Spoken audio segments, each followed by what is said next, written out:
जो भी इस नदी को आसानी से पार कर लेगा उसे मैजिक एकेडमी में एडमिशन मिल जाएगा। लेकिन ज्यादातर लोगों को नदी में कदम रखते ही बहुत ज्यादा दर्द महसूस होता है, क्योंकि नदी इंसान की इच्छाओं को महसूस कर सकती है। किसी की इच्छाएं जितनी ज्यादा होती हैं उसे उतना ही ज्यादा दर्द महसूस होता है। ये देखकर लड़की को भी चिंता होने लगी। जल्द ही बहुत ज्यादा इच्छाएं रखने की वजह से किसी को सीधे बाहर कर दिया गया। ये सब देखकर सब डर के मारे जम गए। लेकिन तभी एक आदमी बिना किसी चोट के नदी पार कर गया। एग्जामिनर भी हैरान रह गया, क्योंकि वह खुद भी मुश्किल से ऐसा कर पाया था। ये नजारा देखकर जो लोग पीछे हटने को तैयार नहीं थे वे एक के बाद एक तुरंत पानी में उतर गए। लड़की के पास उनके पीछे जाने के अलावा कोई चारा नहीं था। जब वह आखिरी हिस्से पर पहुंची तो उसने पानी में उतरने से पहले ध्यान से पानी को टेस्ट किया।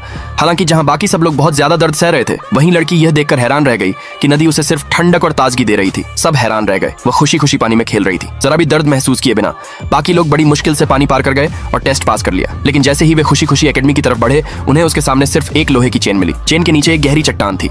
एग्जामिनर ने ऑर्डर दिया कि सभी को इसी चेन से होकर पार करना होगा। सब डर के मारे कांप रहे थे। सब किसी और के पहला कदम उठाने का इंतजार कर रहे थे। उसी पल उसी आदमी ने पहले चेन पर पैर रखा। उसने हवा में उड़ते बूमरैंग को आसानी से चकमा दिया और कुछ ही कदमों में दूसरी तरफ पहुंच गया। ये देखकर लड़की की दोस्त ने उसका हाथ पकड़ लिया और साथ में पार करना चाहती थी। लेकिन लड़की को पहले से ही ऊंचाई से डर लगता था और अब वह जमीन पर झुक गई। बिल्कुल भी खड़ी नहीं हो पा रही थी। उसकी दोस्त के पास अकेले चेन पर चलने के अलावा कोई चारा नहीं था। अपनी फुर्तीली हरकतों से उसने बड़ी होशियारी से सभी बूमरैंग को बचा लिया और सुरक्षित दूसरी तरफ पहुंच गई। ये देखकर कि ज्यादातर लोग पहले ही पार कर चुके थे, उसकी दोस्त ने बेचैनी से उसे जल्दी आने के लिए हिम्मत दी। लड़की ने हिम्मत जुटाई और चेन पर पैर रखा। उसकी दोस्त दूसरे किनारे से उसे हिम्मत देती रही। लेकिन अचानक उसके सामने दो लोग गलती से खाई में गिर गए। लड़की डर के मारे वहीं जम गई। अब चेन पर सिर्फ वहीं बची थी। परछाई में खड़ा एक आदमी यह नजारा देख रहा था और उसने बूमरैंग को कंट्रोल करके चेन का एक किनारा काट दिया। लड़की सिर्फ बची हुई एक कड़ी को कसकर पकड़ पाई और बड़ी मुश्किल से आगे बढ़ी। लेकिन अगले ही पल वह आखिरी चेन भी टूट गई। दूसरे पार्ट के लिए कमेंट में यस लिखे।